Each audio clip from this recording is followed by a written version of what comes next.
I, Charles, called the Hammer, has ordered my scribe Aquanin to take these words down on paper. These words which have been in my mind for a long time. I tell this at the place called Poitiers, in the year 732 after the birth of Christ. Tomorrow we are to engage the infidels in battle, to defend our country from their wrath.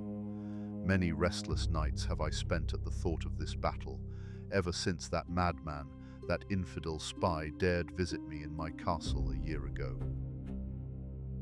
I was working in my chamber. It was a dreary day, and the heavens were filled with angry clouds which spurted lightning and thunder and heavy rain over the dreary and desolate hills outside. All at once I heard the gateway of the castle squeak open, and soon after heavy steps sounded on the stairs outside of my room. They stopped before my door, and someone knocked. A guard entered and told me that a strange man had been standing before the gates. He had asked to see me, and now they had brought him to my door. I told them to bring him in, and then ordered them to await further orders in the corridor. They left, and I was alone with my visitor. I looked closely at him. He resembled no man whom I had ever seen before. He was tall, taller even than me, Charles, who stand over 5 feet. His eyes slanted downwards, and his ears were pointed. But the strangest thing about him was his clothes. He wore what looked like armor, only this was armor of a kind I had never seen before.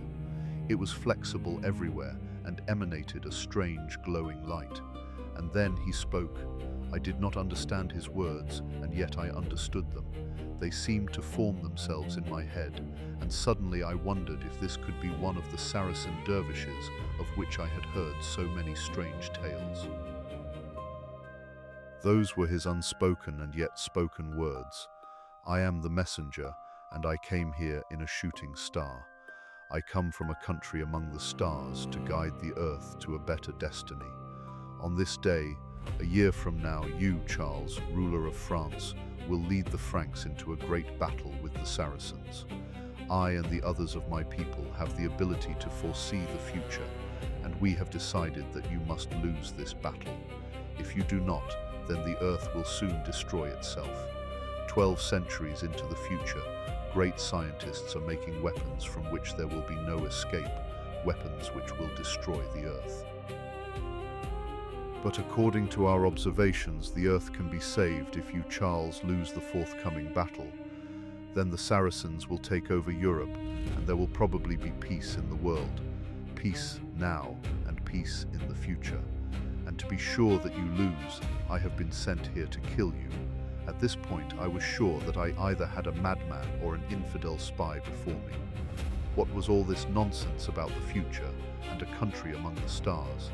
Everybody knows that the stars are only flames in the sky to light the way for those who travel late. And how did he dare threaten me, Charles, ruler of France, with death? I was infuriated and opened my mouth to call the guards, when suddenly his words were in my head again. Wait, Charles, if you only utter one word, you will die immediately. I looked at him and saw that he was pointing a strange tube towards me, and I could read death in his slanting eyes. A cold fear gripped me for an instant, but then I relaxed again. How could he kill me with a little tube? I grew still angrier and made up my mind to kill this messenger as fast as possible. Suddenly there was a knock on the door, and the stranger turned his head. I jumped at the chance at once, grabbed my sword in both hands and delivered a terrible blow at his side. The tube dropped from his hand and he fell in a heap on the floor. The door opened. A guard stood there, open-mouthed, staring at the scene before him. I stared too.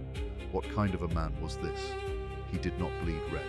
A greenish fluid oozed from his wound, and once more I heard his words.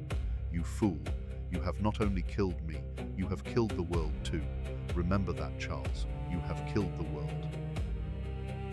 My men have heard this, and now they will return to the stars, and never will the earth have a second chance. And then he died. I ordered the guards to take the body away, and soon I was alone in my chamber. I went up to the window and stood staring out into the black, starless night. I wondered at the stranger's words. "You have killed the world," he had said. What did he mean by that? How can anyone kill a world? I laughed at the thought of it and wondered how mad these infidels could get. To come in a shooting star. Ha! But then I saw it. Then I saw the thing which has made me lie awake night after night, wondering about the stranger's story. Far down in the valley, a glow appeared. While I watched, it grew bigger and bigger, and I heard a rumbling which sounded like ox carts on a dry road. And then the glow began to rise. It rose with ever-increasing speed, and high up it looked like a shooting star, and soon it disappeared in the black clouds. Night after night have I pondered over this. Did the man speak the truth? Tomorrow is the great battle, and if the stranger's words were true, I will win. But I do not feel joy at the thought. I am weary, and the stranger's words are in my head. "You have killed the world," he had said, and I wonder, how can anyone kill a world? The stranger must have been lying, he must. But why did the shooting star go up?